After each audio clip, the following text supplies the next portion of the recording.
Twitter post by the director Tetsuya Nomura on the official Kingdom Hearts account, an announcement was shared with the release date for the free DLC update, which will add critical mode to Kingdom Hearts 3. The new mode was made available on April 23rd. The mode was revealed earlier this year, set to add further difficulty for those looking for more of a challenge. The tweet also revealed that the mode will be different from previous iterations in the franchise. Previous titles have added increased damage dealt by enemies, but it looks like this won't be the case for Kingdom Hearts 3. Critical mode gives players access to quite a few abilities when you start the game, as well as critical abilities to help you deal more damage. Sora's max HP and MP have also been halved in this mode, as well as there are lower frequency of situation commands and magic. This is not the only release Kingdom Hearts 3 will have this year, as story DLC is set to release by the end of 2019, and it will not have a final remix version but instead further DLC content. Kingdom Hearts 3 is available to play on PlayStation 4 and Xbox One with the free DLC Critical Mode, which launched on April 23rd. The developers from Software have released a new patch for Sekiro Shadows Die Twice, which comes with various updates and fixes for the action-adventure game. The latest patch 1.03 brings a range of improvements, which includes the adjustment efficiency and spirit emblem cost for select prosthetic tools, combat arts, as well as certain items. It also reduces the posture dealt by the first hit from the combat arts known as Senpo leaping kicks and high mark, which was due to it creating more damage than it was supposed to in certain situations. There are also some fixes which include posture and vitality of Blazing Ball, which was meant to help in terms of the game pacing, as well as bring more of a balance when it comes to timing to combat. For a full list of updates in patch 1.03, you can read the details on our wiki patch notes page for all the latest updates. Making some changes to the lineup at E3 this year, Square Enix has shared their press conference slot, which will be on June 10th at 6 PM PT, which traditionally has been held by Sony in the past. As Sony forgoes E3 this year, Square Enix will be taking this time slot. This is just a few days after Octopath Traveler launches on PC on June 7th.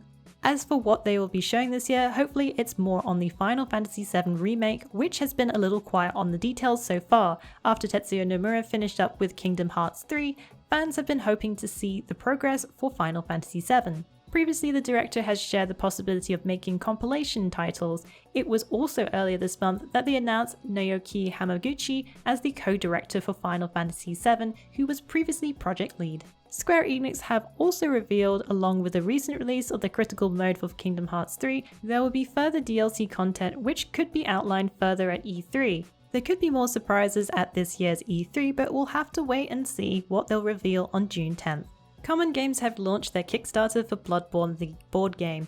With the project already exceeding the initial pledge goal, the board game is based on From Software's dark RPG Bloodborne. It looks like the project has got well over the needed amount for its fruition, which was set at $200,000, as the number has already gone well over 1 million. The estimated delivery for the board game has been stated for May 2020. The game sets to bring the title to a tabletop board game with figurines, cards depicting the action, hunt track board, and tiles to bring it all together. There are also dashboards that will depict your trick weapon hunter status and more. You can play with 1 to 4 players with an average play time for the game of 60 minutes to 90 minutes. If you want to back Bloodborne the Board Game Kickstarter campaign, you can do so for the next 20 days. The campaign ends on May 15th at 9 AM AWST time or May 14th at 6 PM PT.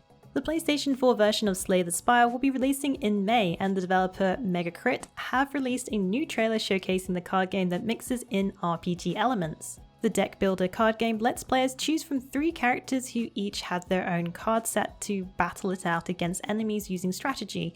With a range of 250 cards to sort after, there are many ways to play the game. The devs also add items and events to help change things up, which will affect the way your deck plays. Originally, Slay the Spire focused on more single-play action, but Megacrit adds some competition aspects by having a daily climb. The tower challenges players to a number of particular enemies to best, as they try to make their way to the top of the tower while competing for the best spot with players around the world. Slay the Spire is currently available on PC and will be coming to PlayStation 4 on May 21st.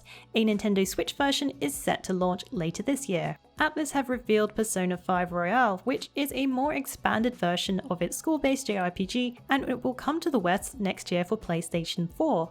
Atlus have already teased about Persona 5 Royale releasing a trailer in March featuring a new female character that appears to be playable, but more details of its release have been shared as it will come to PS4 in the West next year. During Atlus's Persona Super Live concert held in Japan, the publisher teased more features for Persona 5's Expanded Edition.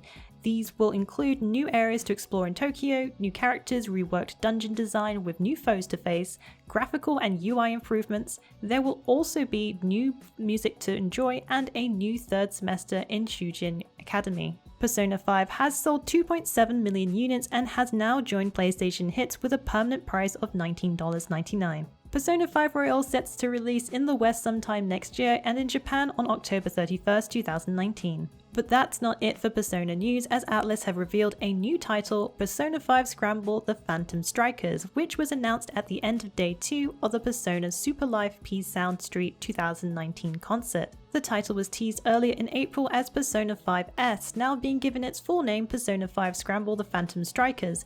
This also sets to be the first action RPG in the series. The project sets out to be a joint collaboration between Atlus, Koei Tecmo, and Omega Force.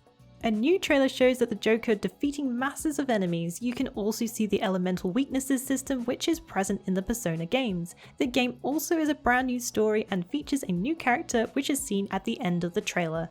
There is currently no release date as of yet for Persona 5 Scramble the Phanotm Strikers, but it will release on PlayStation 4 and Nintendo Switch. Spire has decided to delay the release of its post-launch content for Anthem, which includes the anticipated Cataclysm, which adds the first 4-person raid type activity to the game. According to the roadmap that was released for Act 1, only the new Stronghold mission called the Sunken Cell is on schedule as this arrived yesterday. Further updates come with 1.10, which includes access to the Forge anywhere in the world, ability to launch new expeditions from the expedition menu, and access to contracts without having to go and collect them. BlizzCon 2019 will take place on November 1st to 2nd in Anaheim, hosting a range of tournaments for Blizzard games including the Overwatch World Cup. Fingers crossed for a Diablo 4 or remastered version of Diablo 2 announcement after the whole mobile game fiasco of last year. Fans will hopefully not see a repeat, even though we do have phones. However, they may announce the release date for Diablo Immortal. We could also be seeing the first glimpse of the next expansion for World of Warcraft and the release date for Warcraft 3 Reforged, the remastered version of the original, which was announced at last BlizzCon. Blizz goers will also be able to get their hands on some collectibles, which will be included in the price of the ticket. Celebrating 25 years of the original Warcraft game release, choose either a Footman or Orc Grunt, Alliance or Horde. Tickets will go on sale in 2 sessions starting Saturday, May 4th and then on Wednesday, May 8th. Well, that's it for the Week in the Wikis. Please join us again next week for yet another great week of gaming. Remember to check out our VIP program for some exclusive supporter benefits. And budding writers should take advantage of our Become an Author initiative. Thanks again for being part of this great community. Keep checking in with us with news, reviews, YouTube streams and vids, and general wiki goodness.